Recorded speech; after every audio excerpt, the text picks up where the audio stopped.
Hi there, it's me, Simone. I'm so glad you are joining me. I am going to show you what I used for planning throughout 2021 and also let you know that I'm not going to use this setup for 2022.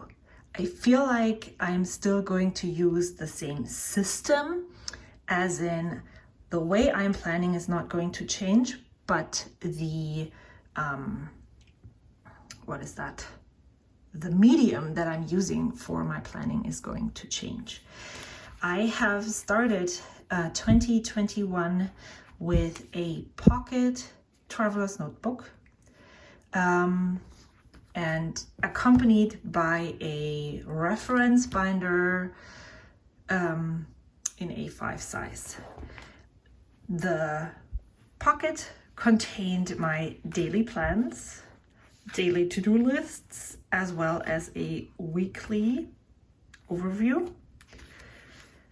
And the A5 binder contained monthlies, and then YouTube, don't remember what else, projects, my cleaning list, and my references. It started out pretty well, but in March when we moved, for some reason, I got more busy and I didn't have as much time to spend on planning. So often at the end of the month or when I was setting up my next week in in here, I did not reference this A5 binder, which is crucial when you have your monthly to-do list and your monthly goals and all the things in here, and also your cleaning tasks. Then many of those things will not be achieved. So after I noticed that I didn't reference this as much as I had in the beginning of the year, I also fell out of love with this. I didn't use this for a while, and then I moved really shortly and not a lot of time changed, or I didn't spend a lot of time in here. I went back to something that worked in 2018, maybe 17, like an A5 weekly view. So I planned week 20, week 19, week 20, and week 21. I spent in here. This is week 22. And then week 23 looked like this. There is a Notes planner that is set up this way, where you have your weekly vertical up here and then open space down here. Then I set up week 24 and I realized that this is also not working for me. So I went back to this. I noticed that size does matter for me. This was too big to put into my bag, and I can carry this with me. I am switching to a bigger planner in 2022, which is this B6 slim size. So here is the size comparison between these two and then this. Yes, I think this is the biggest risk, the size, but I haven't found a planner that would do what this can do for me in this size. So that's why I'm switching to here. I chose the B6 slim size. It's a Jibun Days, so these also exist in A5 slim, but I decided to go with the smaller planner for size reasons. That would mean that I'm going up in size for the daily plans, but I'm downsizing for the monthly plans. And I just have to wait and see how that is going to work. So this wasn't very long-lived. So then I went back to this, and I have been more or less successful using this. Let me check which one was the first one. September. So this one was January, February. So then this was the first one that I used. Then I guess this was the second, third, 4, and 5. So I used 5 field notes inserts in 2021 for these notes, and I'm just gonna flip through and show you how my notebook planning evolved. I used these Coffee Monsters free printables every month just because I like them. I used, and I still do, a weekly to-do list, and then I'm just doing daily to-dos. I also plan out my Instagram, and then here I tracked stuff, which I don't do right now. And then once this week was over, my next to-do list is right here. And then this is how I have been using this all the way through. I'm using a little bit of decoration, sometimes more, sometimes less. Notes that I just adding, I'm stamping the date, and then I'm going and through adding notes, whatever is necessary and whatever happens during that day. The stars that you can see means that I have gone through and transferred and moved over everything that hasn't been finished. Then I took notes for an interview. I planned my next week, and then this is week 5. And then it continues. I had several planner kits that I really enjoyed using in here. Here I divided out things that I wanted to do to certain topics. There's Instagram, my tracker, week 6. Happy mail that I wanted to send out. I participated in NaCoWriMo during the month of February, which is International Correspondence Writing Month. I drew out an idea. And yeah, so that is how, very simple, not a lot of decorations. I started doing weekly reviews at the end of each week.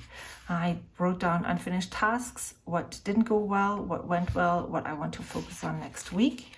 I have since decided that I'm not going to use these two, but I will still hopefully just sit down and reflect on what went well that week and what didn't go well.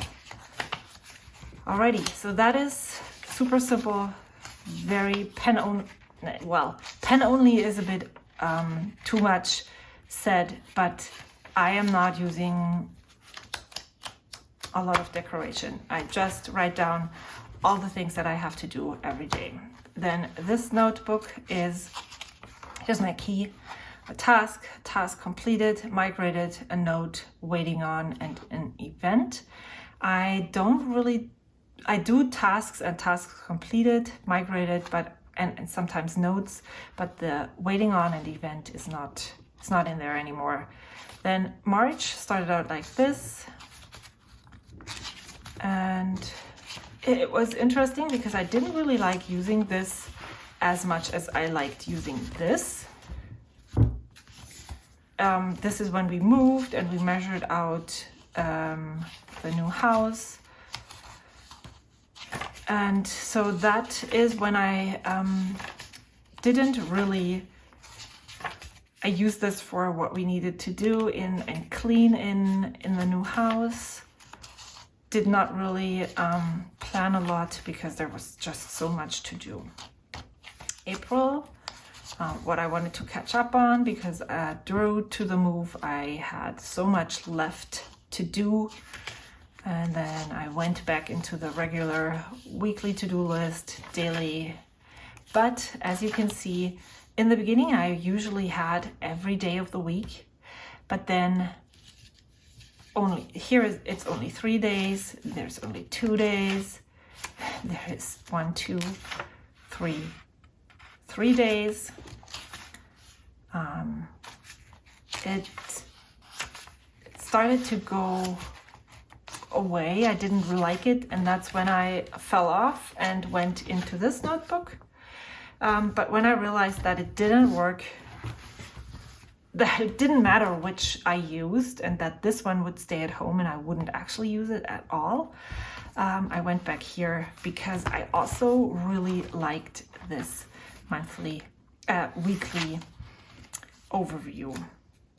However, as you can clearly see, my handwriting is bigger, and it started to bother me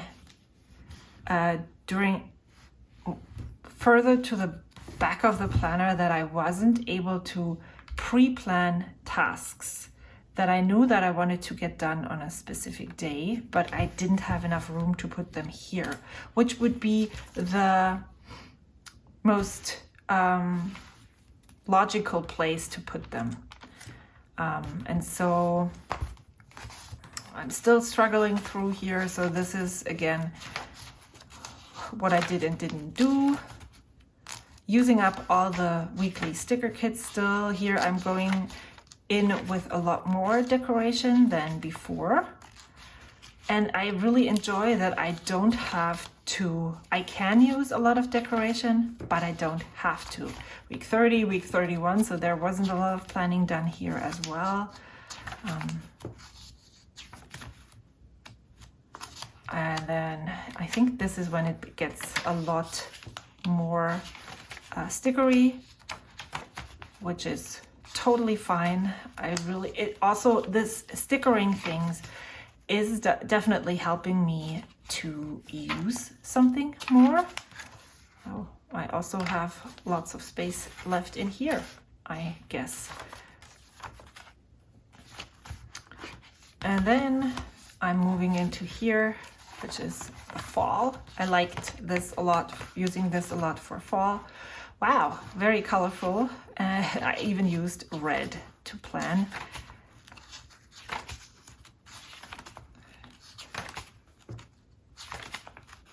Yeah, even more stickers, I think. This was when we went back to school. I guess the planning went stronger that time. And didn't do a weekly review. I think the reason why I didn't do them is because I felt it to be very redundant to write down the tasks that I missed, and also then write down the same tasks for my next week's focus. And so since I decided to just go ahead and think about what went well and what didn't go well, it worked a lot better. So that is October in my planner, and there is I just put in notes and all the things, and then here more notes, and then November. And I think this is basically, so I used this for 1 week where I only wrote down Monday and Tuesday.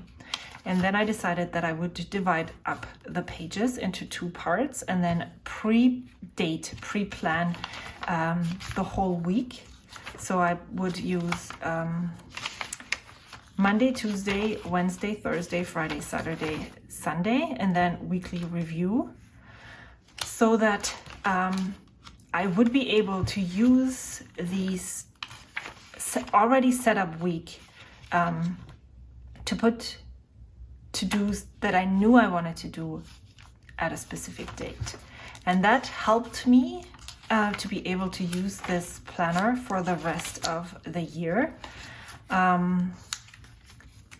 Planner, notebook, doesn't really matter. I'm still using sticky notes, and there I started subscribing to the mini kit from Happy Daya, because I really, as I said before, it does inspire me and makes me want to use my planner more when I have some stickers in here. So this is this past week, and then this week I have just this planned. There's 2 pages left. I decided not to divide it up into the days, just put down to-do lists for each week that is left, and then move into my new planner for 2022. These were some lists that I did not refer back to in these notebooks as much as I wanted to. So I put the collections basically onto note paper and just stuck them in here, so I would be able to reference them more easily. Then this is what this turned out to be. It helped me to visualize how busy and not busy I am each week. In 2022, I will not have a weekly overview. I haven't planned to use a weekly overview. I have this notebook, so if I really needed to visualize and like the busyness of each week, I can use it, but I haven't planned to use it so far. Let me know how 2021 went for you. Let me know what you're going to use in 2022. Did I say those years correctly? I'm not so sure. And then I will see you in my next video. Until then, I hope you have a great time. Bye.